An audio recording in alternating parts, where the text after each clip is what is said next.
Maybe the Evil Planet manga would be a better example. Okay, less Stunlock, okay? Here's what I think you could maybe do, right? Okay? The basic premise of Uzumaki, no spoilerino, everyone knows what it is, you've all seen it, okay? Is basically like there's some kind of evil cosmic force that's over or maybe under a town, and it's causing everything to be spiral obsessed. Like, imagine a grand whirlpool in the center of the ocean that causes little eddies and nooks all around the ocean around it to also form whirlpools, you know? Thousands and thousands of them. The plants grow in spiral patterns. People become obsessed with spirals, you know? Trees and houses start to bend and curve to like warp around the power of the spiral. Uh, it's made from the same person who did the "This is my hole, it's made for me." Yeah. Um, so Uzumaki is considered one of the best of its genre in terms of like Lovecraftian horror. Uzumaki is considered, I'm pretty sure, like one of the greatest ever made, and it's really, really good. You know, it's it's a little goofy, but it's like it's just very off kilter, you know? I mean, you've got stuff like that and you've got stuff like this. It's there's just a lot going on, you know? It's look, it's Uzumaki. What do you want? But yeah, Spiral. It's very good. Read it. But anyway, the thing that I never liked that much about Junji Ito stories, apart from the fact that all the characters are stockholders or stock, like they're placeholder characters, is stockholders, stock characters, placeholder characters. But it's also that the outcome in all these stories is inevitable, isn't it? In Junji Ito stories, they always die at the end, or they lose. You know, they all succumb in some way to the cosmic horror. There's never a victory. They fight against it for some time, and they always lose. And I think narratively, it'd be nice if there was some potential for a marginal or fractional victory. What if you had a story about something like this, some, you know, overwhelming power, uh, some overwhelming power that was sort of warping a town around it, you know? But rather than things just getting worse and worse and worse and worse and worse, the protagonists are actually somewhat successful in deterring or stopping the thing that's warping the world around them. Like, say there's some ancient ritual that contained it thousands of years ago, and they go on like an archaeological dig while their family members die and are warped and stuff, and they find like ancient like tablets that are carved with insignias and runic scriptures that could contain the power somehow, and then they set it up, and then not only do they deter the thing for a little while, then they start to study it and learn more. And even though the power is still this unfathomable, unimaginable thing they can't really control, they get better at delaying it or preventing it or barring it, you know? Um, and maybe eventually they find some way of circumnavigating it entirely.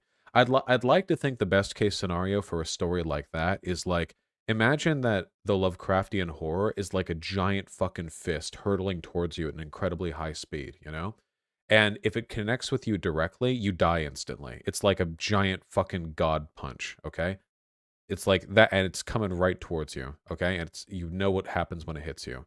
And the best case scenario is to dodge just enough so that rather than it hitting your face directly and killing you, it clips the side of your face and like concusses you. And the fist travels by. And all you can think as your fucking brain gets rattled around in your skull pan is to say, just all you can think is, I can't believe that didn't kill me. You know, I think that's the best case scenario. I think you can do that in a Lovecraftian way. Does that make any sense? Yeah, hopefully that makes a little bit of sense. Yeah, the game you're talking about, JDM03, is World of Horror. Um, so no, just no hero's journey type shit. Yeah, you never overcome the force, but you do find a way through cleverness and ingenuity to circumnavigate it. And I feel like you could get really good arcs with that as well, right? Like one of the most popular Lovecraftian stories is The Shadow over Innsmouth, which I have read and I found a delight to read, you know, and it's about like you know, there's a creepy town where people have some kind of like historical association with like a weird religious cult that worships like fish gods, basically. And at the end of the story, he thinks, "Oh, maybe I'm can be fish god worship man," and he goes back or whatever. Like, yeah, um, that's like the gist of it, right? But the antagonistic forces that directly interact with the protagonist in Shadow over Innsmouth, it's not the cosmic force itself; it's the servants of the cosmic force, right? You never actually see any of the fish gods, you know.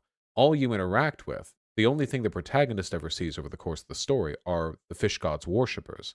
And they're a real tangible threat, in a way that can be overcome. Maybe you can never defeat the Lovecraftian horror, but you can overcome their legions, the people who fall to their service. And that's something that you could build like a good narrative arc around. It doesn't always have to be loss after loss after loss. You can have victories in a Lovecraftian type story, but they can't be victories over the cosmic horror.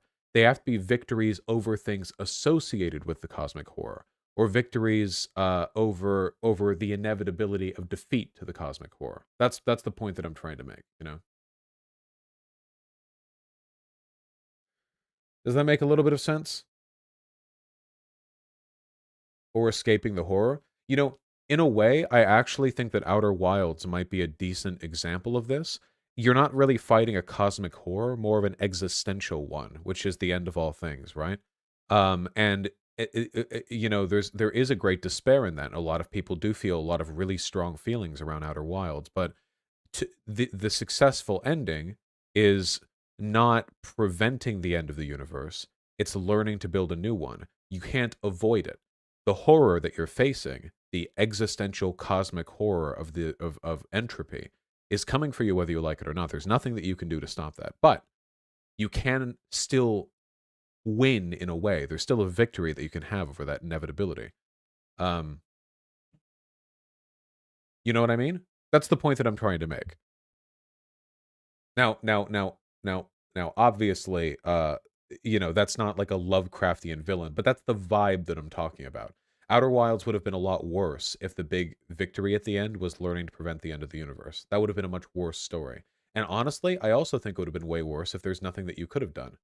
I just think, I think that finding a way to lose but still win is sometimes the best that you can do against things that big, that inevitable. All right, sorry. Last stunt. That was the last one. Fuck you.